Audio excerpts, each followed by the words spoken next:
Belleville resident Norbert Peiker is definitely what you would call a model employee, consistently showing up ahead of schedule and working late to meet customer needs as a building plans examiner for the city of Columbus. Gets here at 6:15 every day, works until 4:15 every day, at least 4 days a week.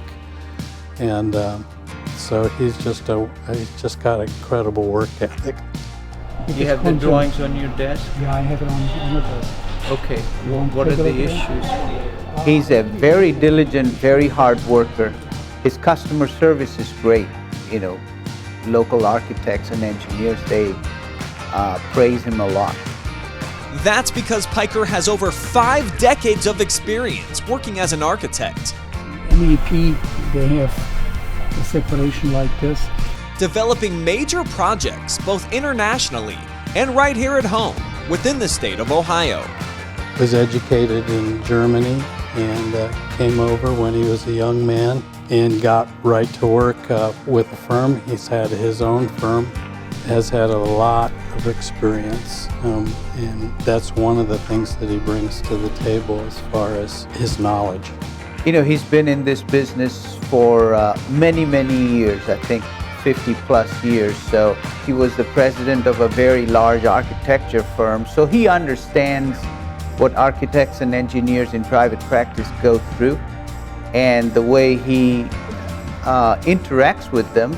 He works with them really well in terms of turning projects over with just the basic information that's needed.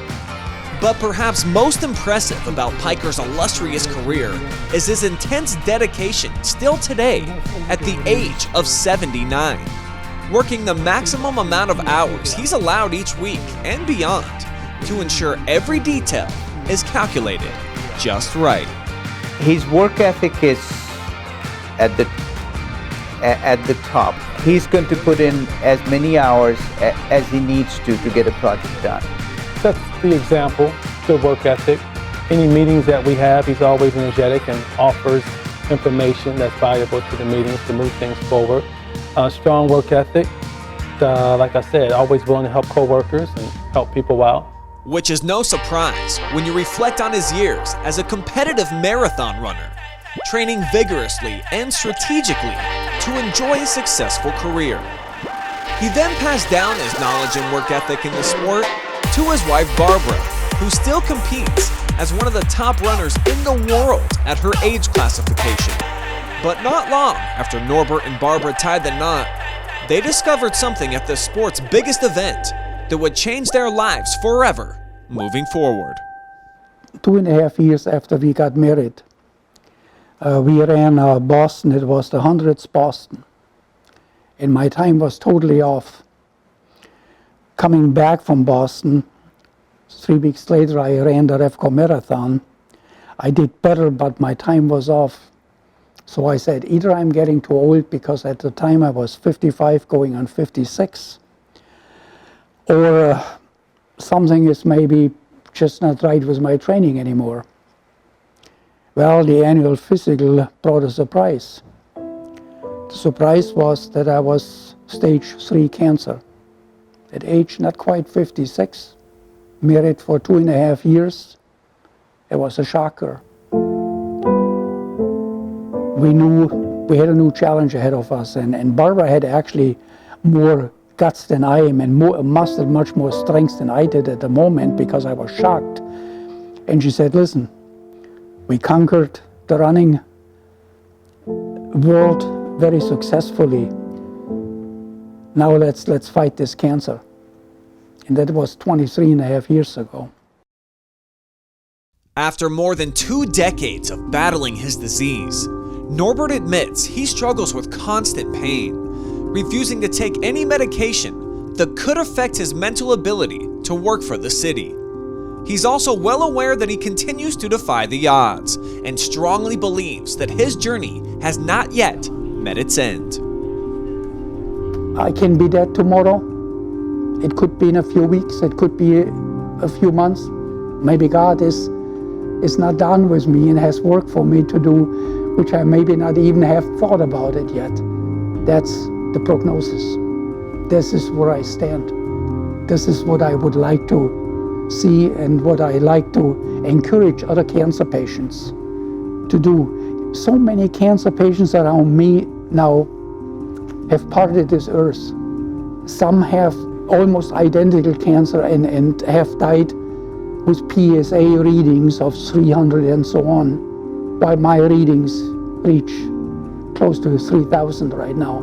It should be less than 3. So, in a way, I'm blessed. And I believe the reason I am really around because God is not done with me. There is work that has to be done. And to Norbert, part of that work is sharing his life's knowledge of architecture with the city of Columbus.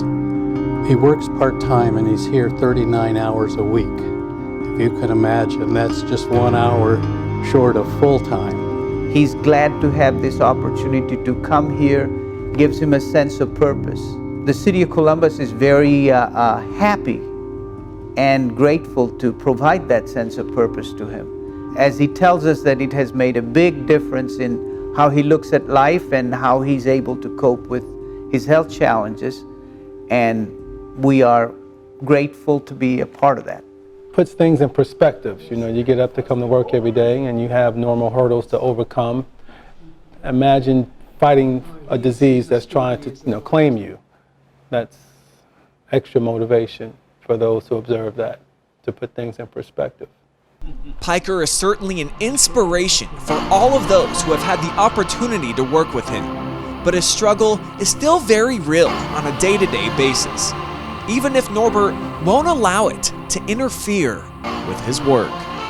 We had to make a pretty hard decision probably about, 3 weeks ago or 4 weeks ago, because the medication that was said I should be taking, which is outrageous expensive, just to feel a little bit better and maybe live a few months longer, doesn't make any sense. There's been a lot of setbacks, a lot of disappointments in terms of his cancer and how it's affected him physically. Some days you can tell that he's in a lot of discomfort. But the fact that he comes here, but the fact that he still has a very, very pleasant demeanor about him, his interaction with our customers, internal and external, he still maintains a very high standard of that. It's a blessing to have him. It is amazing, simply amazing that a guy would be able to do that. And he openly says it's because of my faith. I put my life in God's hands and I work as well as I can and try to keep as much a positive attitude as one can. Like I said, just to get up and come to work and bring that energy at any age, now alone dealing with certain illnesses, that is an inspiration. And my hope would be that if me or someone else here is faced with a challenge of that magnitude, that we would be 1/10 as courageous as Norbert is. Do I fear death? Do I wonder about it, what will happen? Yes. Can I overcome it? Yes, I can.